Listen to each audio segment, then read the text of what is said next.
नमस्कार। भारत जोड़ो यात्रा का श्रीनगर में समापन हुआ। 4080 किलोमीटर, 136 दिन, 13 राज्यों और 2 यूनियन टेरिटरी से गुजरती ये पदयात्रा राहुल गांधी और कांग्रेस पार्टी के लिए महत्वपूर्ण साबित रही। इससे राहुल को तो मजबूती मिली ही, साथ ही कांग्रेस कार्यकर्ताओं में सक्रियता और जोश भर गया।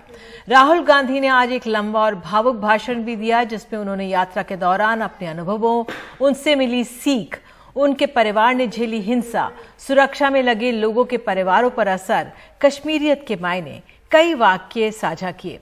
लेकिन अहम यह भी रहा कि ज्यादा विपक्षी दल साथ नहीं जुटे। 22 दलों को न्योता दिया गया था। यात्रा का लक्ष्य है कि ये जो फोन कॉल हैं, चाहे ये आर्मी के हों, चाहे सीआरपीएफ के हों, चाहे ये कश्मीर के लोगों के हों, फोन कॉल बंद हो। पीछे करा भैया, हाथ इधर आ गए। ओ भैया हेलो, इसको बोलो कैमरा। किसी बच्चे को, किसी माँ को, किसी बेटे को ना लेना पड़े। मेरा लक्ष्य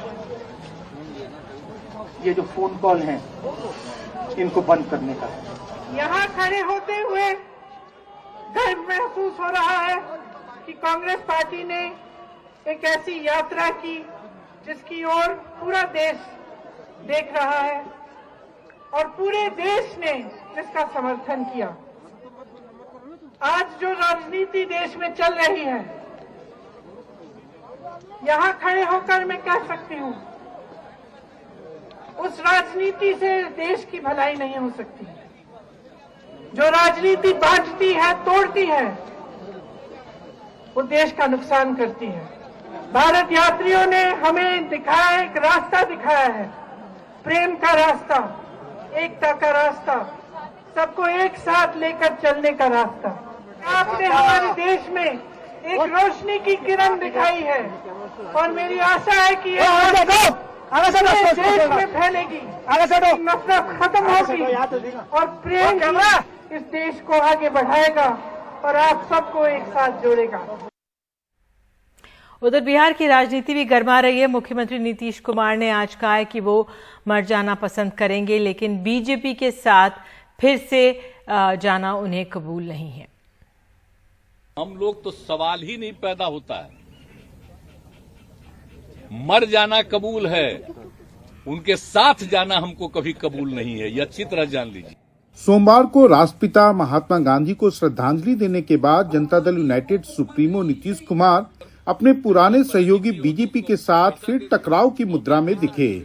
उनके इस बयान के पीछे रविवार को दरभंगा में हुए बिहार बीजेपी की राज्य कार्यकारिणी की बैठक के बाद उनके नेताओं का ये बयान है। प्रदेश में कह दिया गया है कि हम किसी भी कीमत पर नीतीश कुमार जी से भविष्य में कोई समझौता नहीं करेंगे। माननीय प्रधानमंत्री जी ने बहुत बड़ा दिल दिखा करके उनको मुख्यमंत्री बनाने का कार्य किया। हम लोग क्या के लिए, हम लोग तो इन लोगों के चलते चले गए थे, हम लोग तो चाहते नहीं थे।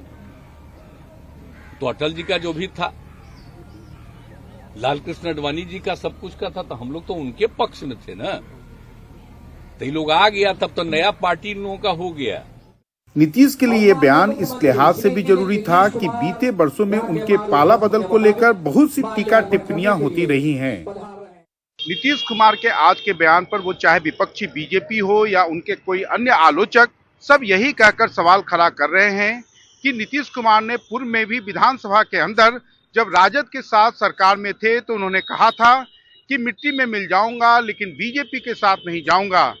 इस पर नीतीश कुमार के समर्थक कह रहे हैं कि 5 वर्षों तक आज की बीजेपी के साथ जो उनका कटु अनुभव रहा है, उसके अनुसार विपक्ष के साथ साथ प्रधानमंत्री नरेंद्र मोदी के नेतृत्व वाली बीजेपी अपने सहयोगियों को भी राजनीतिक रूप से खत्म करने में विश्वास करती है। पटना से कैमरामैन हबीब अली के साथ मनीष कुमार, एनडीटीवी इंडिया के लिए। कल से संसद का बजट सत्र शुरू हो रहा है। उससे पहले आज सरकार ने सर्वदलीय बैठक की और कहा कि वो हर मुद्दे पर चर्चा के लिए तैयार है। संसद भवन के लाइब्रेरी भवन में सर्वदलीय बैठक। सरकार की ओर से बुलाई गई इस बैठक में 27 दलों के नेताओं ने हिस्सा लिया। रक्षा मंत्री राजनाथ सिंह, संसदीय कार्य मंत्री प्रहलाद जोशी समेत विपक्ष के शरद पवार और सुदीप बंदोपाध्याय जैसे नेता शामिल हुए। सरकार की कोशिश है बजट सत्र बिना किसी विवाद के सुचारू रूप से चल सके। कई डिमांड उन्होंने रखा, तो सरकार की तरफ से हमने तो कहा है, तो लास्ट टाइम भी हमने चर्चा की थी, जो शॉर्ट ड्यूरेशन डिस्कशन के बारे में उनका मांग था अपोजिशन का, ऐसे ही इस बार भी हम चर्चा के लिए तैयार है। बेरोजगारी के बारे में लोग तो बेरोजगार नौजवान वो तो सुनने के लिए इंतजार करेंगे। हमारे मिडिल क्लास पीपल, जो सैलरीड पीपल, वो लोग हर टाइम में चाहेंगे कि इनकम टैक्स में उनको कुछ रिलीफ हो जाने से भी बहुत अच्छा होगा। मोदी सरकार का यह अंतिम पूर्ण बजट है, क्योंकि अगले साल चुनाव है। वैसे बेरोजगारी, महंगाई, संघीय ढांचे पर हमला, जातिगत जनगणना जैसे कई ज्वलंत मुद्दे हैं जिसको लेकर विपक्ष सरकार पर हमलावर रहेगी। अनएम्प्लॉयमेंट की चर्चा हुई, खास सर्वे हमारे यहाँ बिहार में हो रहा है, लेकिन देश के स्तर पर अगर नहीं होगा तो हमारे समक्ष वैज्ञानिक आंकड़ा नहीं होगा। फिर कौन सी नीति और कैसा नियत, ये सारे महत्वपूर्ण मसले हैं। संसद का बजट सत्र 2 चरणों में होगा। पहला चरण 31 जनवरी से 13 फरवरी तक चलेगा। 13 मार्च से बजट सत्र का दूसरा चरण शुरू होगा, जो 6 अप्रैल तक चलेगा। संसद का बजट सत्र ऐसा सत्र जिसका इंतजार सांसदों से ज्यादा देश के हर वर्ग को रहता है। सरकार की कोशिश एक बार फिर आम राय से बजट सत्र को सही ढंग से चलाने की होगी। वहीं विपक्ष पेट्रोल डीजल से लेकर महंगाई, बेरोजगारी तक के मुद्दों पर सरकार को घेरेगी। नई दिल्ली से कैमरामैन जेवियर थॉमस के साथ Rajeev Ranjan, NDTV India. Adani group ने शॉर्ट सेलर हिंडनबर्ग रिसर्च के तमाम सवालों पर 413 पन्नों के जवाब जारी किया है, जिसमें शॉर्ट सेलर के आरोपी को कैलकुलेटेड अटैक बताया गया है। एनडीटीवी की सहयोगी कंपनी बीक्यू प्राइम हिंदी से एक्सक्लूसिव बातचीत में Adani group CFO Jugeshinder Robbie Singh ने हिंडनबर्ग की रिपोर्ट को झूठ की बुनियाद पर बना बताया। उन्होंने कहा है कि एफपीओ के भाव, समय और शर्तों में बदलाव नहीं। स्टेक होल्डर्स को एफपीओ की सफलता पर पूरा भरोसा। झूठ की बुनियाद पर रिपोर्ट सर्कुलेट हुई। झूठी रिपोर्ट से रिटेल इन्वेस्टर को नुकसान, इसका हमें दुख, इसका कंपनी को नुकसान नहीं। बिजनेस क्या है, इस पर निर्भर करता है कर्ज। हमारी देश विदेश की सारी ढांचागत संरचनाएं सार्वजनिक हैं। जानबूझकर गलत रिपोर्ट, भारत में क्रिमिनल केस भी हो सकता है। पहले उन्हें भारत में न्याय का सामना करना पड़ेगा। जिसका नुकसान हुआ है उन्हें जवाब देना होगा। हमने अपनी रिपोर्ट जारी कर दी है, इसे सेबी को भी दे दिया है।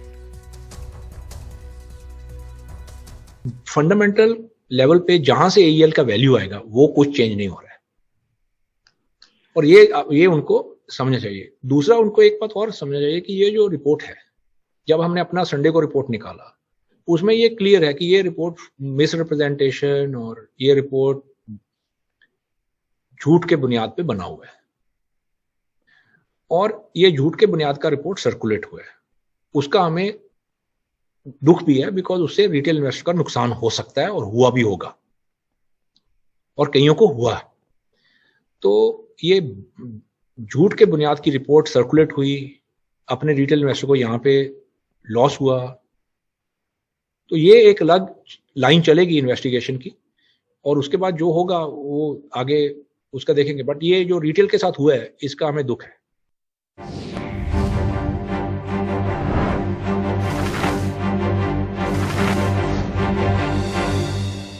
बॉलीवुड की ब्लॉकबस्टर फिल्म 3 इडियट्स में रैंचो बने आमिर खान का किरदार जिस शख्स से प्रभावित हुआ था, उन्हीं सोनम वांगचुक ने हिमालय बचाओ मुहिम शुरू की।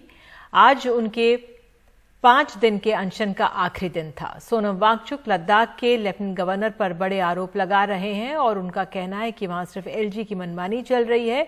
3 साल से कोई काम नहीं हो रहा है। 56 साल के सोनम वांगचुक ने दावा किया कि उन्हें उनके लेह स्थित संस्थान में नजरबंद किया गया। सोनम वांगचुक ने लोगों से उनका साथ देने की अपील की थी। कहा था कि वे भी आखिरी दिन उनके साथ उपवास में शामिल हो, जहां भी हो वो, लेकिन आखिरी दिन उन्हें एक बॉन्ड साइन करने के लिए कहा गया कि वो किसी भी बयान से बचेंगे। दस्तखत नहीं करने पर कहा गया कि उन्हें नजरबंद कर दिया गया। अब हालांकि उनका उपवास अब समाप्त हो गया है। इल्लीगल हाउस अरेस्ट के बारे में और एलजी साहब के मनमानियों के बारे में स्टेटमेंट्स देना शुरू किया तो आज दोपहर में एक अधिकारी मेरे पास भेजे जाते हैं। उन्होंने मुझे ये कागज़ थमाया जो कि एक एग्रीमेंट है और एक बॉन्ड भी है पैसे के साथ।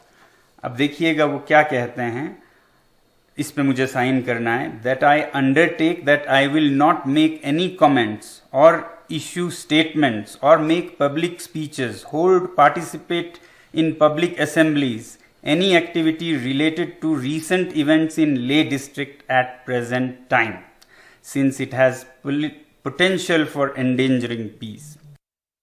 और बात फिल्म पठान की। शाहरुख खान, दीपिका पादुकोण और जॉन इब्राहिम की फिल्म पठान कामयाबी के झंडे गाड़ रही है। पहले 5 दिनों के आंकड़ों के मुताबिक फिल्म ने दुनिया भर में 542 करोड़ की कमाई कर ली है। आज शाहरुख खान समेत पठान की जो टीम थी मीडिया से मिली और अपने मन की बातें कही। पठान तो आया।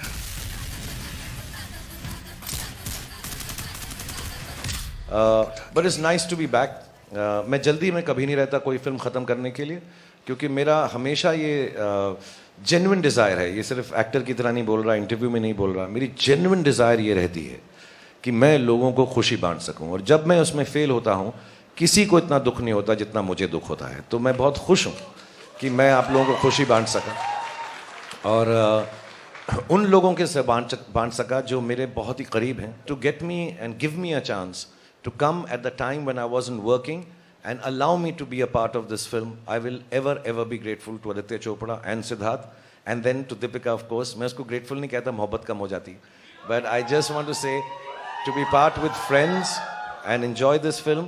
मैं वो 4 साल भूल गया हूँ पिछले 4 दिन के अंदर। These 4 days are the happiest.